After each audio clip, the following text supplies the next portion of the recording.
Hi, everybody. My name is Maxwell Owusu. I'm a PhD student at University of 20, and I have my supervisor here, Brian. And Monica too is on the line. Probably she will talk after mine. So today we are mainly going to look at one of my main work that I did in my PhD study. That is basically trying to look at how we can use user-driven approaches within the Earth observation space to be able to map slums. And this is as a result of one of the project under the Slum Map project. I would say this study is a little bit old because we did it in 2021. So, but then some of the concepts and ideas still holds even up to now. So to start off, I want to first talk about what we are trying to do, and the main question was around how do we actually provide products that are very useful for the end user. So we were thinking about the end user not only trying to focus on the methodology part, but then trying to look at how do we create a product that the end user will find it relevant to use. And then here, some of the questions were around like confidence in use of the data. They can just look at the data and the product allows them to make decision if they want to use it, and it can help them answer their question. And to start off with, we started off really thinking about different set of ideas, and then we decided to go with a more data-driven approach to be the start off. And the idea is, what are the things in literature? What are some of the ways people have been mapping them? And if we're able to replicate that and then get a starting product, can we show that to the end users and be able to get their feedback? And then based on that, we'll be able to recreate the product in such a way that it's going to be useful for them. So that took us to the second step. That's we actually did a lot of field surveys, did a lot of topic focused interviews centered around what is the causes of misclassification, trying to understand the ground level characteristics that actually affect these kind of models. And then most importantly, also looking at the geoethics around making these data publicly available, because we want to make sure that as we create this data, it doesn't lead to eviction, doesn't lead to making these places, these norms, these deprived areas face other consequences like eviction or making their livelihood worse off because we have this data publicly available. And we did that through field works, through interviews, and we came back, we have to rethink of how to really conceptualize these informal settlements, and then trying to think of how can we integrate all this local knowledge into a model in such a way that it reflects what the end user is likely to use. So to do that, we have to also think about different slum typologies. And here we looked at the city of Accra, Ghana, and we are trying to look at the different slum characteristics that are within the city. One of the things we quickly found out was there are different ways that we can map these slums, and then these slum characteristics to are slightly different as you move from one neighborhood to the other, because they tend to be called slums, but then in terms of their morphological characteristics, they are slightly different, and it makes modeling them really a challenge within the city. So we basically picked the idea from Richard Slizio's work that was done a little bit late in 2008, and it basically looked at the temporal growth of slums, and then we group them into like mature slums, consolidated slums, infant and chaos slums. And mostly as you move to the chaos slums are those that are mostly vulnerable for eviction, because those are the chaos slums are mostly temporal structures. They are mostly found around like industrial areas, and these are often located on private property.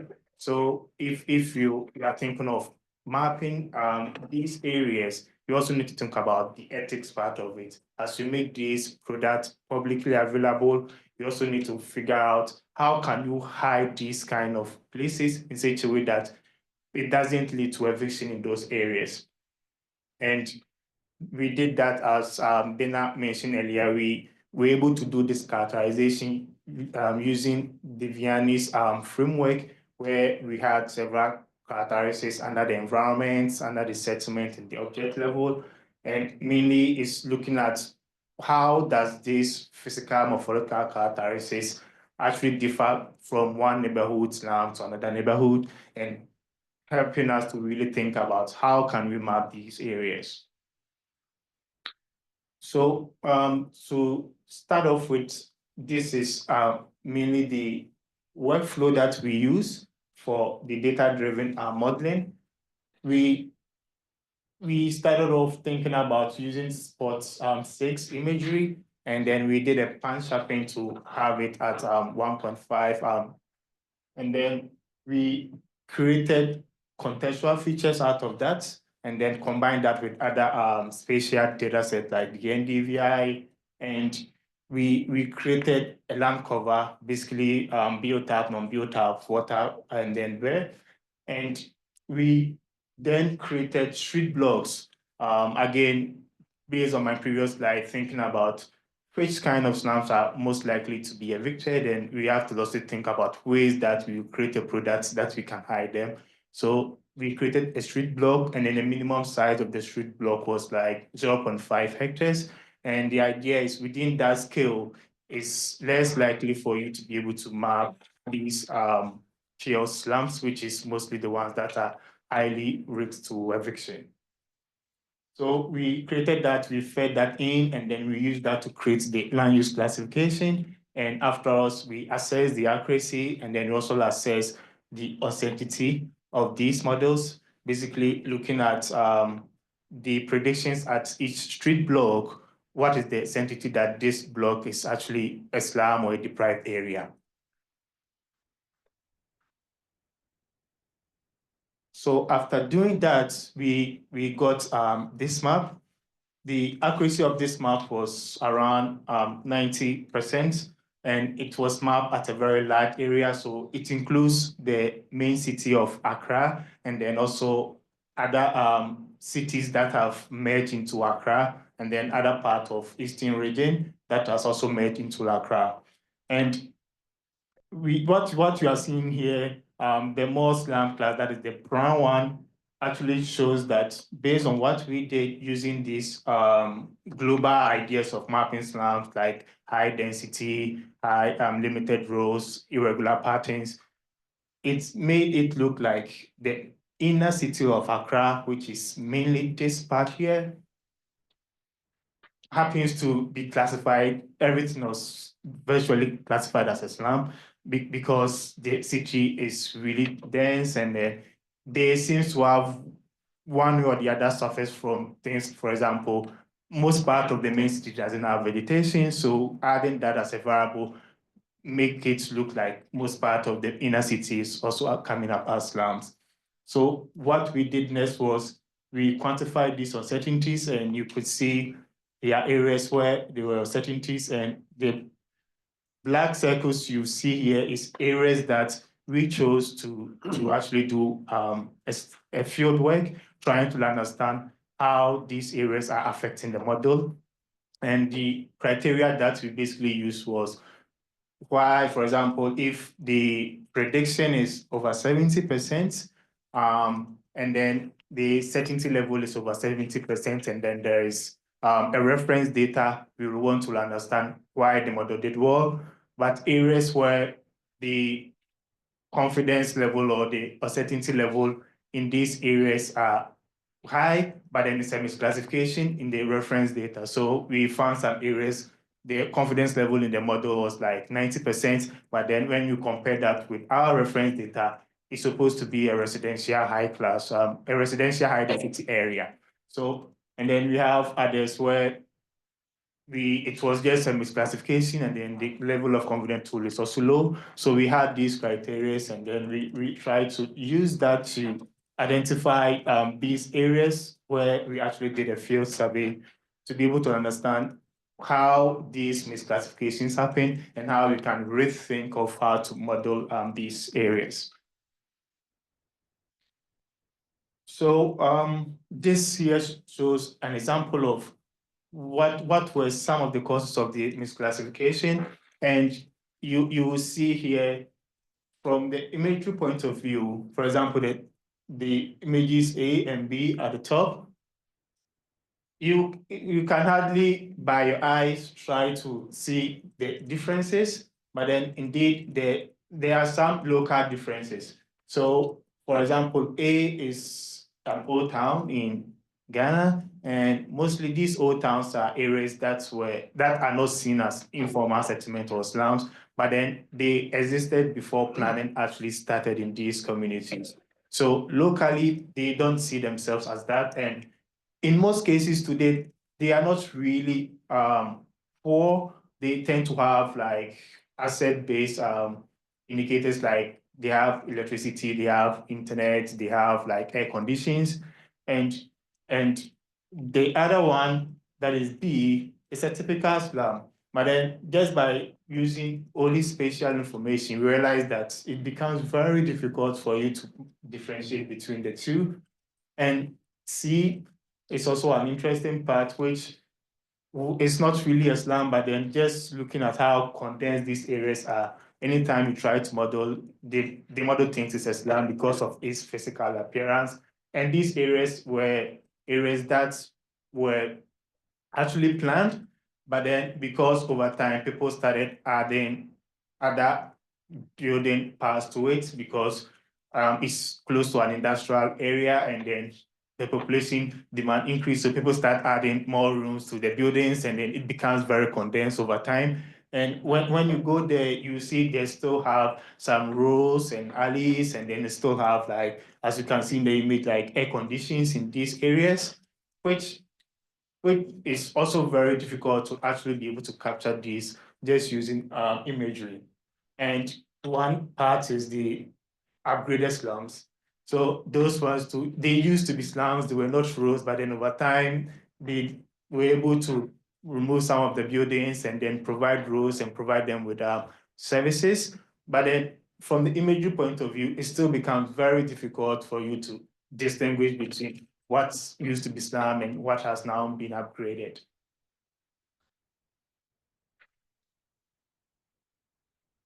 So the other part was also trying to understand the end users and which kind of data, which kind of products that they are most likely to use. And we started off looking at interviews and interview different institutions and trying to see their data needs.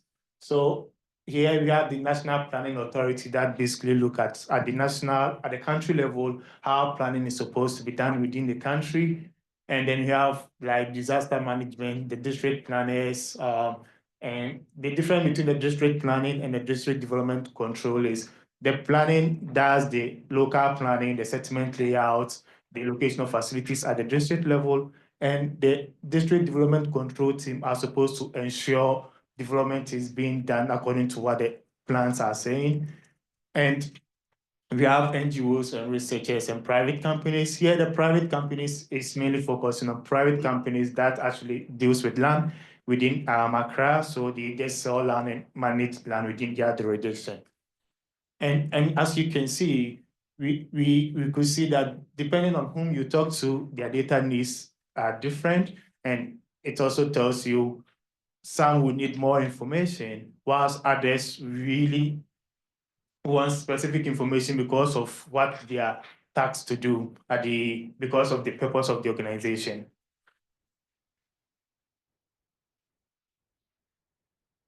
So we also try to understand what kind of data do they need and at what level of details, and how does it actually help them to be able to get the right data as we think of the end user in mind. So here you could see we have from low to high, the level of details on the x-axis. On the y-axis, we have also low to high, but then that is also looking at the level of details in terms of like application wise, and then at the national level, they really need very little details, and and as you can see from the previous one, they are mostly interested in what is the slum population. So for them, they don't really care about how detailed you go, but then very specific question.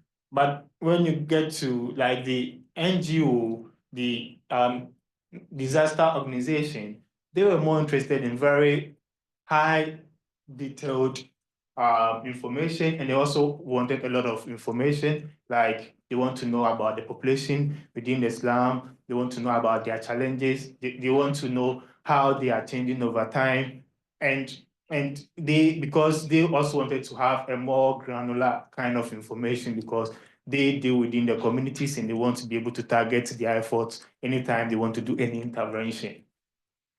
So this graph here actually is showing the level at which each institution actually wants information. And the next question is, as we try to create the product, we need to think about whom can we target, whom can we provide this kind of information.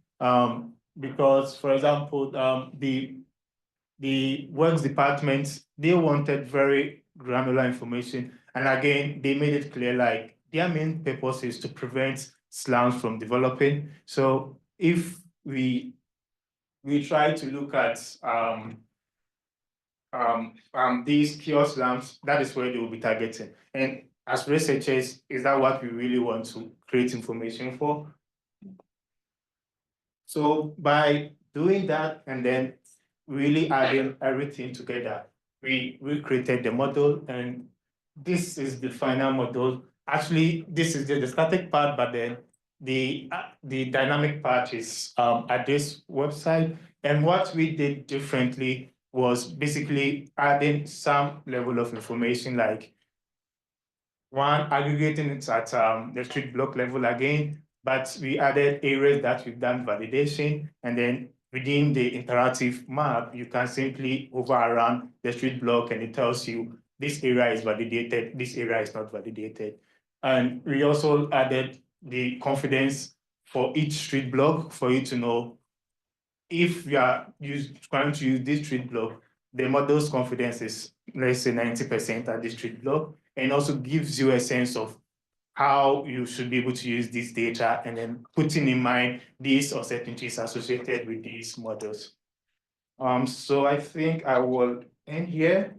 And yeah, if you have time, you can go to the website and then interact more with the data.